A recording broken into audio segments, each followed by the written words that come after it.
Hello everyone, welcome to study with Chitralekha. आज है 4 दिसंबर और हम लोग करेंगे डेली करंट अफेयर्स के टॉप 10 क्वेश्चंस। लेकिन दोस्तों, आप देख सकते हैं स्क्रीन पर यहाँ पर 3 दिसंबर के टॉप 10 क्वेश्चंस की शीट लगी हुई है, क्योंकि कल की क्लास जो है कुछ कारणों की वजह से अपलोड नहीं हो पाई थी, तो इसलिए 3 दिसंबर का करंट अफेयर भी हम लोग आज की क्लास में ही कवर करेंगे। ठीक है, तो चलिए हम लोग अपनी क्लास को शुरू करते हैं। पहला क्वेश्चन है, हाल ही में UNHCR ने शरणार्थी पुरस्कार 2023 किसे दिया है? तो इस क्वेश्चन का करेक्ट ऑप्शन हो जाएगा ऑप्शन नंबर ए, अब्दुल्लाही मयार। अब्दुल्लाही मयार को जो है UNHCR का शरणार्थी पुरस्कार 2023 दिया गया है। ये सोमालिया के पत्रकार हैं और इनकी पत्रकारिता के क्षेत्र में अद्भुत योगदान करने के लिए ये पुरस्कार दिया गया है। ठीक है, इस बात को ध्यान रखिएगा। और UNHCR की बात करें तो इसकी फुल फॉर्म हो जाएगी United Nations human right commission, human right council, और इसकी स्थापना हुई थी 1950 में। ठीक है, और इसका हेडक्वार्टर हो जाएगा जिनेवा में, स्विट्जरलैंड में पड़ता है। इसको भी ध्यान रखिएगा। ठीक है, चलिए बढ़ते हैं अगले क्वेश्चन की तरफ। अगला क्वेश्चन है, हाल ही में AI आधारित मॉडल Q+ किसने विकसित किया है? तो AI आधारित मॉडल Q+ विकसित किया है ओपन AI ने। Option number C correct option हो जाएगा। अगर आप लोगों को याद हो तो ओपन AI ने अभी ChatGPT लॉन्च किया था कुछ दिन पहले, तो इसको भी ध्यान रखिएगा। ChatGPT लॉन्च किया था, किसने किया था? ओपन AI ने किया था। अगर कहीं क्वेश्चन बने तो करेक्ट ऑप्शन टिक करिएगा। अगला क्वेश्चन देखते हैं। अगला क्वेश्चन है, दुनिया में पहली बार सिकल सेल एनीमिया के इलाज के लिए, और यहाँ पे एक चीज और मिसिंग है, सिकल सेल एनीमिया और थैलेसीमिया, इसको थैलेसीमिया भी कर लीजिएगा ऐड। दुनिया में पहली बार सिकल सेल एनीमिया और थैलेसीमिया के इलाज के लिए कैसगेवी जीन थेरेपी को किस देश ने मंजूरी दी है, हमको ये बताना है। तो सिकल सेल एनीमिया और थैलेसीमिया के इलाज के लिए कैसगेवी जीन थेरेपी को मंजूरी देने वाला पहला देश UK बन गया है। ठीक है, UK है। इस जीन थेरेपी में क्या किया जाएगा कि जो खराब जीन होगा, जो जीन का जो पार्ट खराब होगा, उसको कट कर दिया जाएगा, रिप्लेस कर दिया जाएगा, और उसकी जगह पे अच्छा जीन वहाँ पे ट्रांसप्लांट कर दिया जाएगा। ठीक है, इस बात को ध्यान रखिएगा। तो सिकल सेल एनीमिया और थैलेसीमिया के इलाज के लिए कैसगेवी जीन थेरेपी को किसने मंजूरी दी है? UK ने दी है। अच्छा, आप लोगों ने एक नाम सुना होगा, क्रिस्पर। ठीक है, अगर कभी क्वेश्चन बने कि क्रिस्पर क्या है या ये क्या होता है, तो ये एक प्रकार का प्रोटीन होता है। इसे एज अ सीजर यूज करते हैं जब किसी भी जीन थेरेपी करनी होती है किसी भी जगह पर, तो इस क्रिस्पर को जो प्रोटीन है, इसको एज अ सीजर यूज करते हैं, जिससे कि जीन रिप्लेसमेंट किया जाता है। ठीक है, इस बात को ध्यान रखिएगा। अच्छा, अब अगर मैं बात करूं कि सिकल सेल एनीमिया क्या होता है, तो सिकल सेल एनीमिया जो होता है, इसमें जो आपकी RBC होती है, RBC ये तिरछे आकार की हो जाती है। ठीक है, तिरछे आकार की हो जाती है, तो इससे ही सिकल सेल एनीमिया कहते हैं। जब ये तिरछे आकार की हो जाती है तो इसमें ऑक्सीजन वहन करने की क्षमता कम होने लगती है और RBC जो है जल्दी जल्दी नष्ट होने लगती है। ठीक है, इस बात को ध्यान रखिएगा। अच्छा, एक क्वेश्चन यहाँ पे आप लोग और बताओ कि world sickle cell anaemia day कब मनाया जाता है? तो ये मनाया जाता है 12 जून को। ठीक है, ये भी ध्यान रखना। अच्छा, आप थैलेसीमिया की बात करते हैं। थैलेसीमिया क्या होता है? थैलेसीमिया एक आनुवंशिक बीमारी होती है। ये खून का एक विकार होता है, जिसमें क्या होता है, ऑक्सीजन वाहक जो प्रोटीन होती है वो सामान्य मात्रा से कम होती है। इससे क्या होता है, बॉडी में जो भी पीड़ित व्यक्ति होता है उसकी बॉडी में ब्लड जनरेट नहीं होता है, खून जनरेट नहीं होता है। में क्या किया जाता है कि व्यक्ति को खून ऊपर से चढ़ाया जाता है। ठीक है, इस बात को भी ध्यान रखिएगा। अच्छा, और थैलेसीमिया जो है एक आनुवंशिक बीमारी है, इसको भी ध्यान रखिएगा। ये generation to generation carry forward हो सकती है। ठीक, चलिए अगला क्वेश्चन देखते हैं। हाल ही में मिशन दक्ष की शुरुआत किस सरकार द्वारा की गई है? तो इस क्वेश्चन का आंसर हो जाएगा बिहार। बिहार सरकार के द्वारा मिशन दक्ष की शुरुआत की गई है। यहाँ पर क्या किया जाएगा, जो प्राइमरी क्लास के बच्चे हैं उनको चिन्हित किया जाएगा प्राइमरी क्लास के जो कमज़ोर बच्चे हैं। टीचर होगा वो ऑब्जर्वेशन करेगा कि कौन सा बच्चा कितना कमज़ोर है, उस पर उसको एक्स्ट्रा टाइम देकर, उसकी एक्स्ट्रा क्लास लेकर के बच्चों को, जो पढ़ने में कमज़ोर बच्चे हैं उनको दक्ष बनाया जाएगा। ठीक है, उनकी स्किल्स को इम्प्रूव किया जाएगा। तो इसी को कह रहे हैं मिशन दक्ष। और इसकी शुरुआत किसने की है? बिहार ने की। भारत का अपना पहला एक्सरे पोलैरी सैटेलाइट लॉन्च करेगा, उसका नाम क्या है? तो भारत जो पोलैरी सैटेलाइट लॉन्च करने वाला है उसका नाम है XPoSat. Option number C correct option हो जाएगा। इसरो ने यह घोषणा की है कि भारत अपना पहला एक्सरे पोलैरीमीटर लॉन्च करने वाला है और इसको मतलब एक्सपोसैट को श्रीहरिकोटा के सतीश धवन केंद्र से लॉन्च किया जाएगा। और लॉन्चिंग व्हीकल क्या होगा? लॉन्चिंग व्हीकल होगा PSLV। और इसका लक्ष्य क्या होने वाला है इस मिशन का? तो इस मिशन का जो लक्ष्य है वो है तीव्र एक्सरे की जांच करना। ठीक, और इस लक्ष्य की टाइम स्पैन क्या होने वाला है? 5 वर्ष इसका टाइम स्पैन होने वाला है। ठीक है, अब जब ये मिशन लॉन्च होगा तो ये अपने साथ 2 पेलोड लेकर के जाएगा, जिनमें से एक पेलोड का नाम होगा पोलिक्स। ठीक है, इसकी फुल फॉर्म हो जाएगी पोलैरीमीटर इंस्ट्रूमेंट इन एक्सरेज। और दूसरा जो पेलोड होगा उसका नाम हो जाएगा एक्सपेक्ट। इसकी फुल फॉर्म हो जाएगी एक्सरे स्पेक्ट्रोस्कोपी एंड टाइमिंग। ठीक है, तो अगर कहीं क्वेश्चन बनता है कि पोलैरीमीटर में कितने पेलोड जाएंगे, तो 2 पेलोड जाएंगे। एक का नाम हो जाएगा पोलिक्स, दूसरे का नाम हो जाएगा एक्सपेक्ट। ठीक है, और जो ये घोषणा की है इस पोलैरीमीटर सैटेलाइट को लॉन्च करने की, ये किसने की है? इसरो ने की है। कहाँ से लॉन्च किया जाएगा? श्रीहरिकोटा के सतीश धवन केंद्र से। लॉन्चिंग व्हीकल होने वाला क्या है? PSLV। तो ये सारी चीज़ें आप लोग याद रखिएगा। दोस्तों, अगर आप लोग चैनल पर पहली बार आए हैं तो चैनल को सब्सक्राइब कर लीजिएगा और वीडियो पसंद आएगा तो लाइक और शेयर ज़रूर करिएगा। चलिए अगला क्वेश्चन देखते हैं। हाल ही में फ्रांसीसी पुरस्कार night of the orders of art and culture से किस भारतीय को सम्मानित किया गया है? तो इस क्वेश्चन का करेक्ट ऑप्शन हो जाएगा। अगला क्वेश्चन देखते हैं, क्वेश्चन नंबर 6। हाल ही में फ्रांसीसी पुरस्कार night of the orders of art and culture से किस भारतीय को सम्मानित किया गया है? तो इस क्वेश्चन का करेक्ट आंसर हो जाएगा option number A, Arshia Sattar. Arshia Sattar को ये पुरस्कार दिया गया है। इससे पहले ये पुरस्कार शाहरुख खान और ऐश्वर्या राय को भी दिया जा चुका है। अब बात करते हैं हम अपने ऑप्शंस के। तो VR ललितांबिका, ये हमने पढ़ा था पिछले करंट अफेयर में, अगर आप लोगों को याद हो। इन्हें the Legion of the Honour दिया गया है, जो कि फ्रांस का सर्वोच्च नागरिक सम्मान है। इनको दिया गया है VR ललितांबिका को। किस लिए?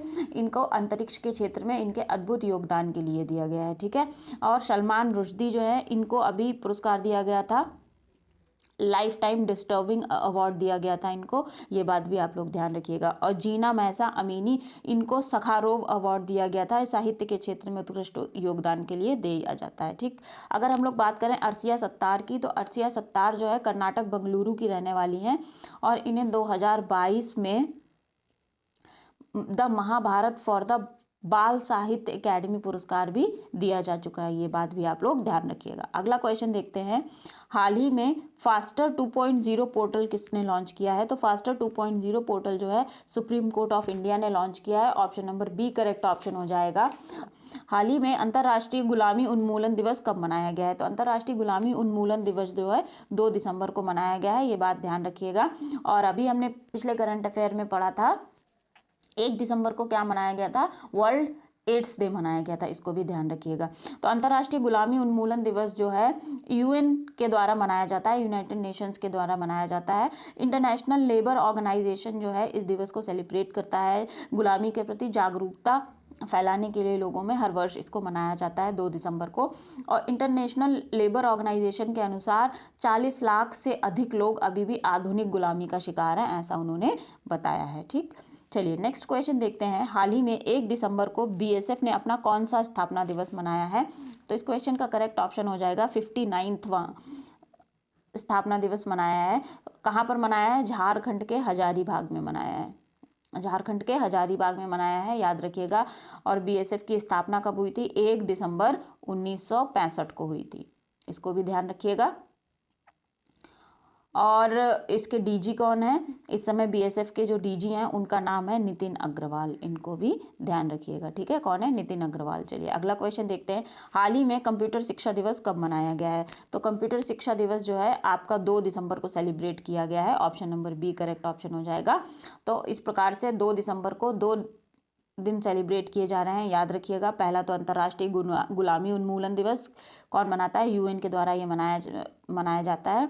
और दूसरा 2 दिसंबर को मनाया जाता है अंतर्राष्ट्रीय कंप्यूटर शिक्षा दिवस, इसको भी ध्यान रखिएगा। चलिए आगे बढ़ते हैं, नेक्स्ट क्वेश्चन करते हैं हम लोग। 4 दिसंबर के करंट अफेयर आज के शुरू करते हैं। अगर क्लास पसंद आ रही है तो क्लास को लाइक और शेयर ज़रूर करिएगा, और चैनल पर पहली बार आए हैं तो चैनल को बिना सब्सक्राइब किए बिल्कुल भी मत जाइएगा।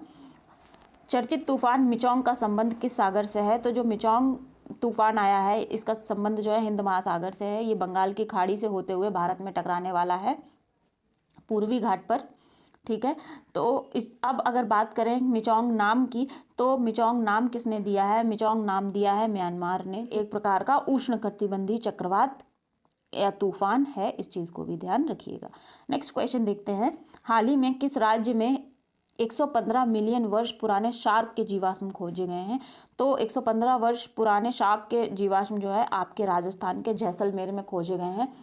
Option number B correct option हो जाएगा। ये जो जीवाश्म है ये अर्ली क्रेटियस शार्क के बताए जा रहे हैं। शोधकर्ताओं के अनुसार ये 115 मिलियन वर्ष पुराने हैं। ये उस समय के जीवाश्म हैं जब महापरिवर्तन काल चल रहा था, ठीक है, इसको ध्यान रखिएगा।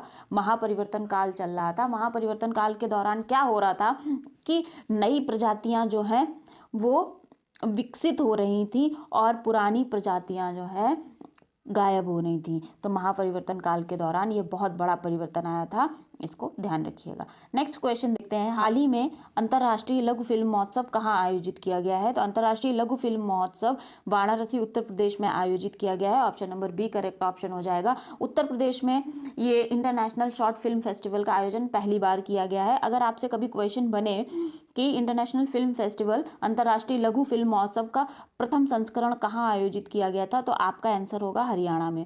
कहाँ पर आयोजित किया गया था? हरियाणा में आयोजित किया गया। ये जो बनारस में चल रहा है अभी वाराणसी में, ये 3 दिनों तक चलेगा और इसमें 44 देशों की 94 शॉर्ट फिल्म्स दिखाई जाएंगी, ये बात भी ध्यान रखिएगा। अगला क्वेश्चन देखते हैं।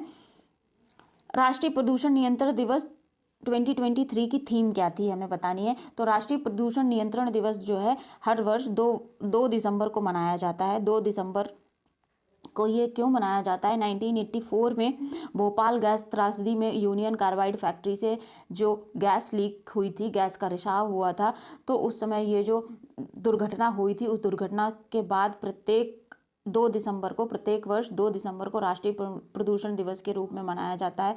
इस दिन को मनाने का उद्देश्य ये रखा है कि लोगों को प्रदूषण के प्रति जागरूक करना, प्रदूषण नियंत्रण के प्रति जागरूक करना, औद्योगिक दुर्घटनाएं जो होती हैं उनके नियंत्रण के प्रति जागरूक करना है इस दिन को मनाने का उद्देश्य। अब बात कर लेते हैं इसकी थीम की। तो इसकी थीम जो थी इस साल sustainable development for a clean and healthy planet. Option number A correct option हो जाएगा। तो इस प्रकार से इसको ध्यान रखिएगा। बढ़ते हैं अगले क्वेश्चन की ओर। इकोनॉमिक इंटेलिजेंस द्वारा जारी की गई दुनिया भर में रहने की लागत सूचकांक 2023, जिसे कि world wide cost of living index 2023 भी कहा जाएगा, के अनुसार सबसे महंगा शहर है, हमें बताना है। तो सबसे महंगा शहर जो है सिंगापुर हो जाएगा। इसमें इकोनॉमिक इंटेलिजेंस ने जो ये रिपोर्ट जारी की है world wide cost of living index, इसमें 173 देशों को शामिल किया गया था, शहरों को शामिल किया गया था, और इनमें से 2 शहरों को जो है नंबर 1 पोजीशन पर रखा गया है, जो कि सबसे महंगे शहर हैं। एक तो सिंगापुर है, दूसरा आपका है ज्यूरिख, स्विट्जरलैंड का ज्यूरिख, ठीक है, इसको ध्यान रखिएगा। 2 शहरों को नंबर 1 पे रखा गया है, एक सिंगापुर, दूसरा स्विट्जरलैंड का ज्यूरिख। चूंकि यहाँ पर ऑप्शन में सिंगापुर है इसलिए हम सिंगापुर करेक्ट कर रहे हैं, ठीक है, इसको ध्यान रखिएगा। तो अगर ऑप्शन में सिंगापुर और ज्यूरिख दोनों हैं तो आप लोग दोनों पे करेक्ट करोगे, और अगर खाली ज्यूरिख आता है तो ज्यूरिख पे करोगे, और सिंगापुर मिलता है तो सिंगापुर पे करोगे। अच्छा, अब बात करते हैं सबसे सस्ता शहर कौन सा है। तो सबसे सस्ते शहर की अगर बात करें तो सबसे सस्ता शहर जो है दमिश्क बताया है, दमिश्क जो कि सीरिया में है, ठीक है, इसको भी ध्यान रखिएगा। चलिए देखते हैं नेक्स्ट क्वेश्चन। अगला क्वेश्चन है, चर्चित फिल्म सैम बहादुर के निर्देशक कौन है? तो जो सैम बहादुर फिल्म है इसकी निर्देशक जो है मेघना गुलजार है। Option number A correct option हो जाएगा। अब सैम बहादुर ये जो कैरेक्टर है इनके बारे में बात कर लेते हैं। सैम बहादुर ये इनका जो एक्चुअल नाम है, ये भारत के पहले इनका जो नाम है सैम मानिक शाह है। सैम मानिक शाह और ये भारत के पहले फील्ड मार्शल थे। उनके जीवन पर आधारित ये फिल्म है। 1971 में जो भारत पाक युद्ध हुआ था उसमें इन्होंने बहुत ही अहम भूमिका निभाई थी और इसके लिए इन्हें 1972 में पद्म विभूषण पुरस्कार भी दिया गया था। पद्म विभूषण से सम्मानित किया गया था, ये बात आप लोग ध्यान रखिएगा। चलिए अगला क्वेश्चन देखते हैं। अगला क्वेश्चन है, 91वीं इंटरपोल महासभा का आयोजन कहाँ किया जाएगा? तो जो इस क्वेश्चन का करेक्ट ऑप्शन होने वाला है वो है ऑप्शन नंबर बी, ऑस्ट्रिया के वियना में। ऑस्ट्रिया के वियना में इंटरपोल का 91th जो बैठक है, महासभा है, उसका आयोजन किया जाएगा। अब अगर बात करें कि 90वीं कहाँ पर हुई थी, 90वीं बैठक कहाँ पर हुई थी, 90वीं महासभा कहाँ हुई थी इंटरपोल की, तो उसका आयोजन भारत में किया गया था। ये भी आप लोग ध्यान रखिएगा, ये बात यहाँ भारत में हुई थी 90वीं बैठक, इसलिए ये इंपॉर्टेंट हो जाती है। अब अगर बात करें कि इंटरपोल की स्थापना कब हुई थी, तो इंटरपोल की स्थापना जो है 7 सितंबर 1923 को हुई थी। इसको भी ध्यान रखिएगा, कब हुई थी? 7 सितंबर 1923 को हुई थी। इसका हेडक्वार्टर कहाँ पर है? हेडक्वार्टर इसका हो जाएगा लियोन में, फ्रांस के लियोन में। ठीक है, इसको भी ध्यान रखिएगा। अच्छा, अब इंटरपोल है क्या, ये करता क्या है? आप लोगों ने मूवीज़ देखा होगा तो बहुत बारी नाम सुना होगा इंटरपोल। तो इंटरपोल जो है विश्व की जितनी भी पुलिस है उन सभी के बीच आपसी सहयोग स्थापित करने के लिए एक अंतर्राष्ट्रीय संस्था है। जो अंतर्राष्ट्रीय संगठित अपराध होते हैं, जैसे ह्यूमन ट्रैफिकिंग सबसे बड़ा अपराध है इंटरनेशनली, और जो ड्रग्स की तस्करी होती है, इस टाइप के जो अंतर्राष्ट्रीय संगठित अपराध हैं उनको कंट्रोल करने के लिए ये जो इंटरपोल संस्था है ये मुख्य भूमिका निभाती है। ठीक है, और भारत की ओर से अभी ये जो बैठक हुई है ऑस्ट्रिया के वियना में, इसमें किसने भाग लिया था? तो सीबीआई के महानिदेशक हैं जिनका कि नाम प्रवीण सूद है, उन्होंने भाग लिया था भारत की ओर से। ये बात भी आप लोग ध्यान रखें। क्वेश्चन नंबर 8 क्या है? प्रोजेक्ट लायन के तहत किस नेशनल पार्क में एशियन लायन को बसाया जाएगा? तो प्रोजेक्ट लायन के तहत एशियन लायन को बरदा वन्यजीव अभ्यारण्य में बसाया जाएगा। इससे पहले हमें पता है कि इससे पहले हम जानते हैं कि एशियाई शेर अभी तक केवल गिर राष्ट्रीय उद्यान में ही पाए जाते थे, गिर नेशनल पार्क में पाए जाते थे। अब गुजरात सरकार ने इस बात को अनुमति दी है कि वर्धा वन्यजीव अभ्यारण्य में भी एशियाई शेरों को बसाया जाएगा। अब बात करें अगर प्रोजेक्ट लायन की, प्रोजेक्ट लायन जो है कब शुरू हुआ था? वर्ष 2021 में शुरू किया गया था, इसको भी ध्यान रखिएगा। देखते हैं अगला क्वेश्चन। अगला क्वेश्चन है, हाल ही में खोजी गई एक नई प्रजाति पेंकोरियास सेवेस्टानी किस जीव से संबंधित है? तो ये पेंकोरियास सेवेस्टानी जो है मकड़ी की एक प्रजाति है जो कि भारत के पश्चिमी घाट पर, इस एरिया में नीलगिरी के पहाड़ जब पड़ते हैं, पश्चिमी घाट पर पाई गई है। और ये एक टाइप का स्पाइडर है, इसे जो है जंपिंग स्पाइडर भी कहा जाता है। क्या कहा जाता है? Jumping spider. इसको ध्यान रखिएगा आप लोग। बढ़ते हैं अगले क्वेश्चन की ओर। हाल ही में विश्व विकलांग दिवस कब मनाया गया है? तो विश्व विकलांग दिवस जो है 3 दिसंबर को मनाया गया है। Option number B correct option हो जाएगा, 3 दिसंबर को। और अभी हमने पीछे पढ़ा था 2 दिसंबर को क्या दिवस सेलिब्रेट किया गया था? तो पहला था कंप्यूटर एजुकेशन डे, कंप्यूटर साक्षरता दिवस, और राष्ट्रीय प्रदूषण नियंत्रण दिवस, पोल्यूशन कंट्रोल डे कब मनाया गया था? 2 दिसंबर को मनाया गया था। और 1 दिसंबर को इंटरनेशनल एड्स डे सेलिब्रेट किया जाता है। ठीक है, तो ये सारी चीज़ें आप लोग ध्यान रखिएगा। इस तरीके से हमने 3 और 4 दिसंबर के करंट अफेयर्स को कवर किया है। आई होप ये क्वेश्चंस आप लोगों को अच्छे से समझ में आए होंगे। अगर कोई क्वेरी है तो आप लोग मुझसे कमेंट सेक्शन में पूछ सकते हो। अगर चैनल पर पहली बार आए हो तो चैनल को सब्सक्राइब किए बिना बिल्कुल भी मत जाइएगा। वीडियो पसंद आएगा तो लाइक और शेयर ज़रूर करिएगा।